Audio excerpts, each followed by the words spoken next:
probably rehearse my story because I just almost had a good take, but then I told my story out of order.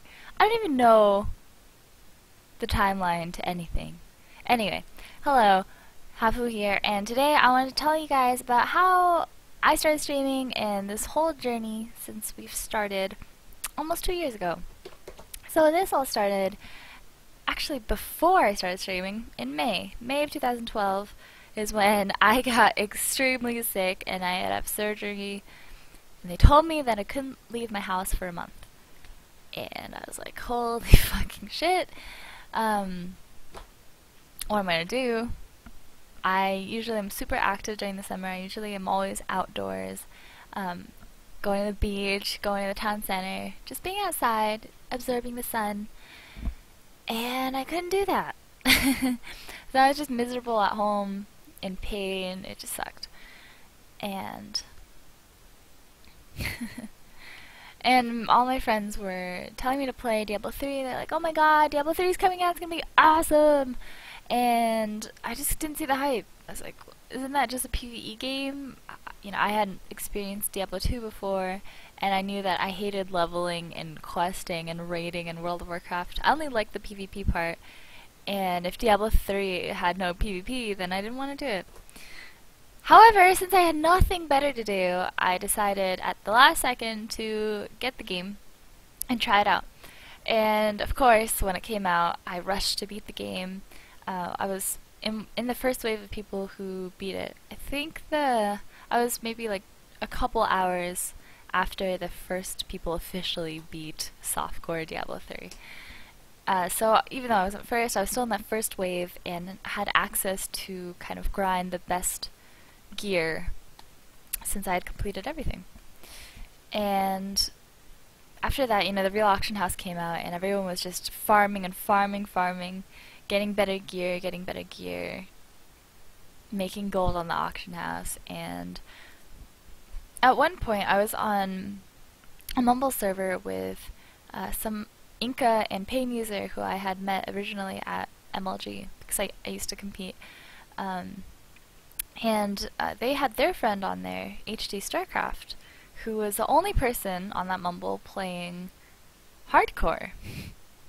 And, you know, I hadn't played a dungeon crawler before, so I didn't know softcore, hardcore, but it just sounded like hardcore was dumb. Because, I mean, why would you want to do that? Why would you do that to yourself? And HD just kept trying to convince us, like, you guys have to try hardcore, it's so much fun. I've already died 3 times and I'm still playing it, it's so fun. I'm like, yeah, sounds awesome, dude. Like, no. But he just kept saying, oh, it's super fun, like, I mean, what are you guys doing? You guys are just like farming chests and farming goblins. Doesn't seem like a lot of fun. So I finally said, okay, alright, I will come play hardcore with you. And I started playing it and I got really into it. It was actually fun. I died my first time at level 30 and I was like, oh, should actually probably pay attention. And I was motivated to play it. And then he was like, oh, you know, when you get to Inferno, we should stream it together. And I was like, what's streaming? And he kind of introduced me to twitch.tv and explained how it all worked, and I was like, oh god, no, like, I could never stream. Like, I'm pretty traumatized from when I was 17 and did the pro out thing, and all the attention I got was on the fact that I was a girl. And it was either, you know, really positive attention, like, oh my god, it's a girl competing, or it was really bad attention, like, oh my god, she's like sleeping around in getting carried to winning tournaments. You know, it's shit like that. And either way, it was just not attention that I wanted. And so I was like, why the hell would I do that? It's just gonna be harassment all over again. Like, I'd never want to do that again. And he basically convinced me. He's like, well, it's pretty fun, and yeah, there's gonna be assholes out there, but if you have really good content, I mean, you should be proud of that.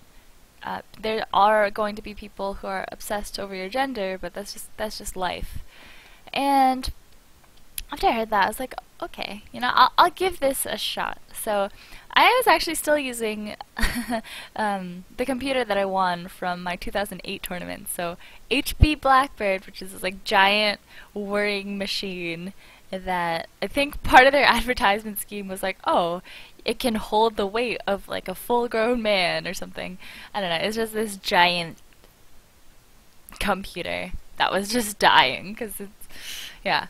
And so I definitely can stream on that. So I actually took all my softcore gear and sold it. And since I had the best gear, actually made quite a bit. I think I made maybe 14, I don't know, somewhere like $1,200 to $1,400, and my parents actually covered like $200 or $300 for the rest of my computer. My computer is $1,700, and I got it rush delivered. I got super excited about this streaming thing and gave it a go. And on my first night of streaming, I streamed with HD StarCraft. I think we beat Inferno Hardcore. But at the very beginning, his brother wanted to come, and his brother was a freshly hit level 60 with no all resist and just no gear. He was wearing like greens. And he actually died like right away, and yeah, so that was a rocky start for us. But after that, I think we kind of got through it. We did fine through it, and as the stream kept going, I actually got a lot of viewers from HD StarCraft, and then after that, like more and more people came to my stream, and I think I peaked at maybe 3,000 viewers on the first night, which is insane. So that was really cool to get such a head start, because as you guys know, it's pretty hard to get noticed on Twitch if you're a new streamer. So having those connections from being a competitive player kind of allowed me to skip that line. Anyway, so yeah, so after that, I started really enjoying streaming. I was like, wow, this is fun, this is cool, and I wanted to stream as much as I could. Unfortunately, I was really awkward. As you guys know, I'm a lot more myself now on stream, and it's pretty easy to kind of forget that the stream is on, and I can just, like, I still talk. I'm still aware that the stream is on, but I don't have to put up a front.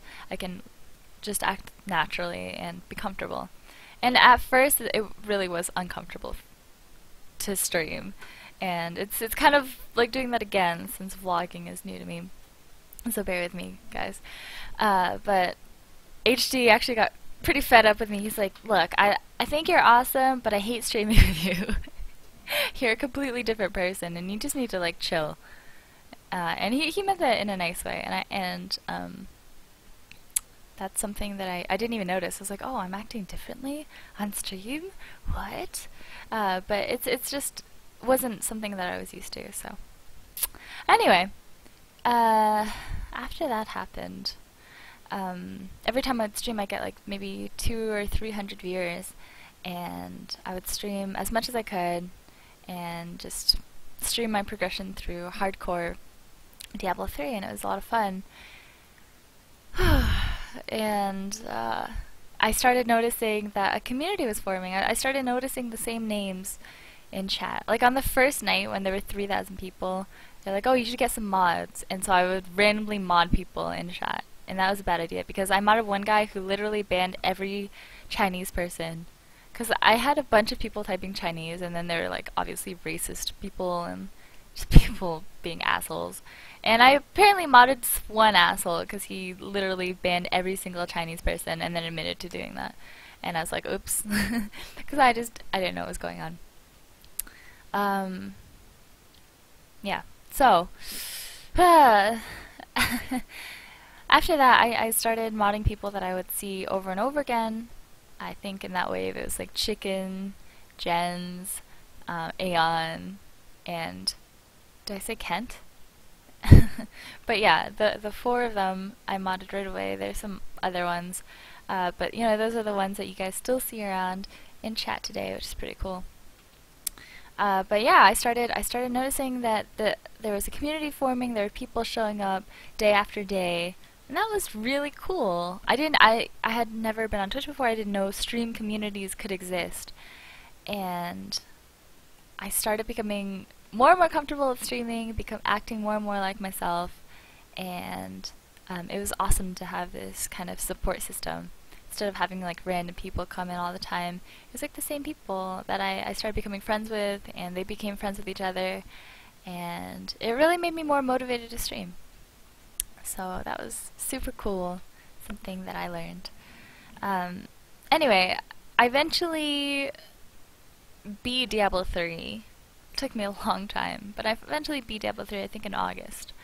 And, you know, where do I go from there? I beat softcore, I beat hardcore. I was done with that game. I didn't want to do anymore. So I put that away and swapped over to League of Legends. And, oh man, I was so bad at League. And I think I was like gold when I started. Because I had played the game before I started streaming. I was around gold and just not very good at all. And